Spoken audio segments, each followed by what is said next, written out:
آج کل ایک اور چیز کا بہت رواج ہے جو بہت عام ہوتی جا رہی ہے، اس کے بارے میں آپ کو آگاہ کرنا ہے، ایول آئی کے بارے میں. اس پہ بہت بلیف ہوتا جا رہا ہے.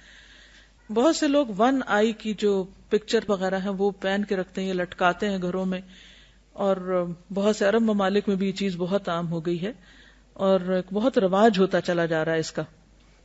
تو ان کا بلیف کیا ہوتا ہے؟ یہ دجال کی آنکھ سے وہ اس کو مشابہت قرار دیتے ہیں. اس کے پیچھے بلیف کیا ہے ان لوگوں کا کہ اس سے بری قسمت سے چھٹکارا ہوتا ہے. نہیں اگر وہ ون آئی لٹکائی بھی ہے یا کہیں رکھی بھی ہے، اور ہم دوسروں کی نظر سے بچ سکتے ہیں. ایول آئی سے بچنے کے لیے اسے گلے میں لٹکا کے رکھتے ہیں.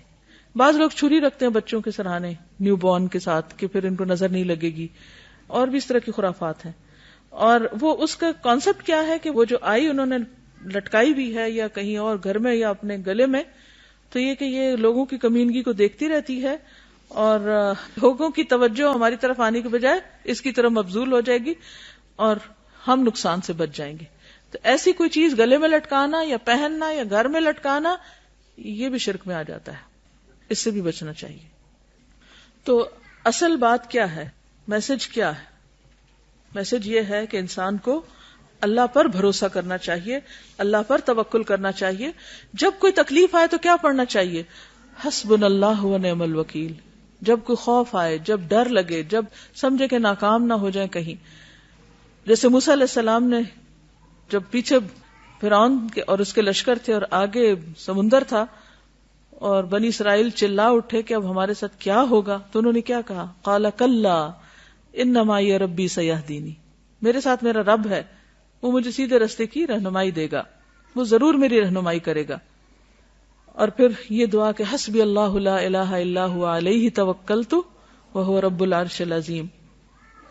حضرت مغیرہ نے معاویہ بن ابی سفیان کو لکھا کہ رسول اللہ صلی اللہ علیہ وسلم ہر نماز کے بعد جب سلام پھیرتے تو یہ دعا پڑھتے تھے: لا الہ الا اللہ وحدہ لا شریک لہ لہ الملک ولہ الحمد وہو علی کل شیء قدیر اللہم لا مانع لما اعطیت ولا معطی لما منعت ولا ينفع ذا الجد منک الجد. جو بندہ ہر نماز کے بعد یہ پڑھ رہا ہو تو وہ توہمات کا شکار نہیں ہوتا. اللہ کے سوا کوئی معبود نہیں. ترجمہ اس کا، وہ اکیلا ہے، اس کا کوئی شریک نہیں، تمام بادشاہت اسی کے لیے ہے اور تمام تعریف اسی کے لیے ہے، وہ ہر چیز پر قدرت رکھنے والا ہے. اے اللہ، نہیں کوئی روک سکتا جو آپ عطا کرنا چاہیں. جہاں خیال آئے نا کہ ہائے یہ فلاں شخص میرا کام نہیں کر کے دے گا یا یہ کام ہوگا نہیں یا یہاں رکاوٹ آ جائے گی، تو آپ کیا سوچیں؟ کوئی روک نہیں سکتا، کوئی خیر نہیں روک سکتا، کوئی میرا رزق نہیں روک سکتا، کوئی میری کامیابی مجھ سے نہیں چھین سکتا. سب کچھ میرے رب کے ہاتھ میں ہے، اسی پر میرا بھروسہ ہے. اور کوئی دے نہیں سکتا جو آپ نہ دینا چاہیں، اور نہیں فائدہ دے سکتی کسی بزرگی والے کو اس کی بزرگی. یعنی اگر کوئی بڑا ہے، نیک ہے، پارسا ہے، مالدار ہے، ریسورسفل ہے، تو وہ اس پہ بھروسہ کر لے کہ میرے پاس تو اتنے ریسورسز ہیں، مجھے کوئی مسئلہ نہیں ہے، میں ہر چیز خرید سکتا ہوں، ہر کام کر سکتا ہوں، ہر جگہ جا سکتا. نہیں، یہ بزرگی تمہیں یا تمہاری وجہ سے کسی اور کو فائدہ نہیں دے سکتی جب تک کہ اللہ نہ چاہے. ٹھیک ہے؟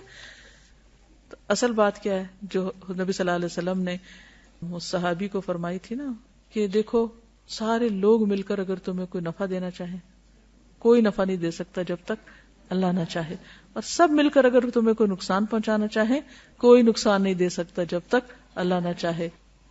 قلم رکھ دیے گئے اور سیاہی خشک ہو گئی. اصل فیصلہ یہی ہے. تو اصل نفع اور نقصان اللہ کے ہاتھ میں ہے. یہی چیز انسان کی توحید کو پختہ کرتی ہے. اسی پہ ہمارا علیہ توکلت و الیہ انیب. آج کے لیے اتنا ہی کافی ہے. جزاکم اللہ خیرا. سبحانک اللہم و بحمدک، نشہد ان لا الہ الا انت، نستغفرک و نتوب الیک. السلام علیکم و رحمۃ اللہ وبرکاتہ.